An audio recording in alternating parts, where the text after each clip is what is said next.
Buenas tardes, me llamo Carlos Manuel Ramírez Páez, tengo 20 años, soy estudiante de Derecho en séptimo semestre. Muchas gracias. Le haré las siguientes preguntas. ¿Qué diferencias, similitudes y relaciones hay entre Estado, nación y gobierno?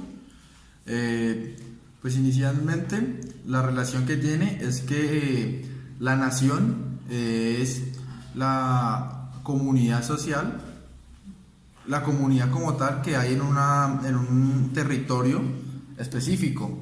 De la nación se desprende lo que es el Estado, que es la organización política de esa comunidad que está agrupada en cierto territorio. Y del Estado se desprende el gobierno, que es una ficción creada por las normas de aquella comunidad, de aquella nación y de aquel Estado. Esta ficción lo que hace es que hay un orden jerárquico en la cual es unas personas que ejercen el poder sobre esta comunidad toman las decisiones para beneficio de estas. Las diferencias son muy simples, que la nación es como tal la comunidad, el territorio, la cultura, la historia de esta. El Estado es la organización jerárquica como tal de toda la organización política de la comunidad, como en Colombia, que es un estado donde existe el gobierno central, pero se divide en departamentos y municipios. Y está el gobierno, que son las personas con unos puestos creados por la ley, por eso es una ficción.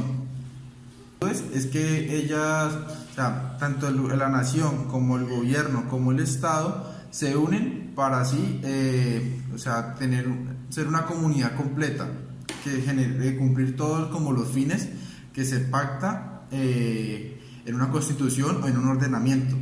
¿Cómo? El Estado es la organización política, el gobierno es como el que desarrolla esa organización política, y la nación es la que lo recibe. ¿Cómo defines política?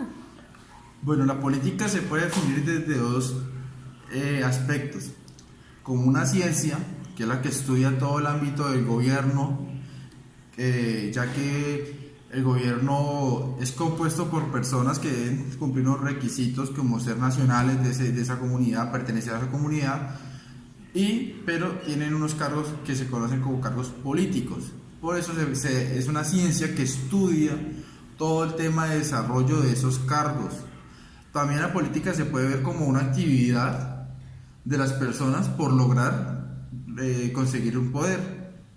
Esos son los dos aspectos. ¿Cuál es la diferencia entre la política y lo político?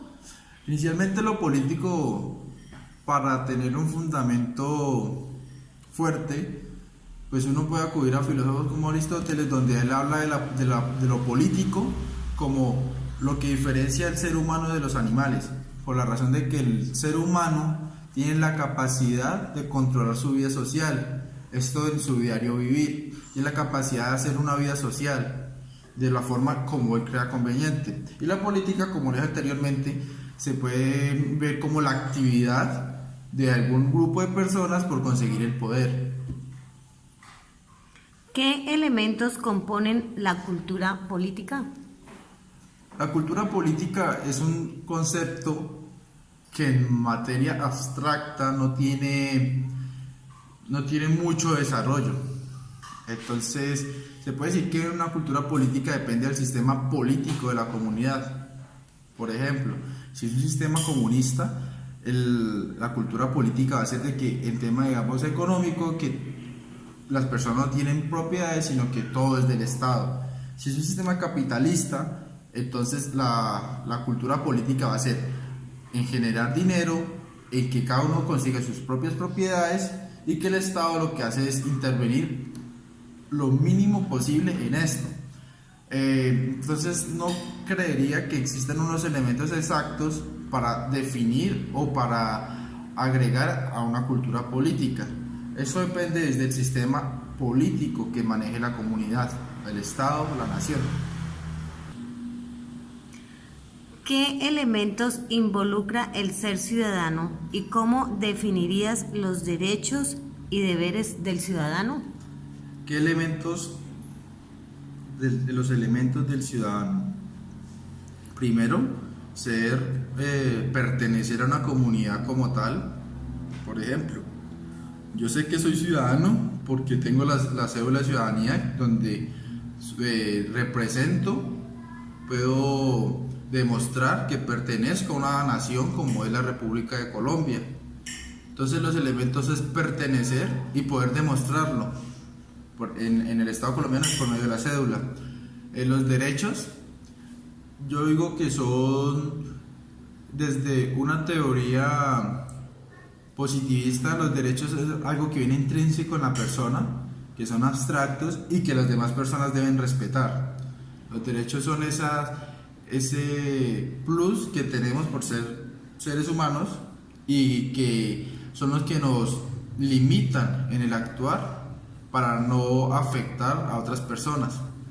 Los deberes son las obligaciones, pero las obligaciones no legales o civiles o penales, sino las obligaciones naturales, donde se han sido desarrolladas por temas éticos, morales, religiosos, donde la persona, mediante estos aspectos que nombré, tiene unos límites o tiene un camino al actuar en su diario vivir. Muchas gracias.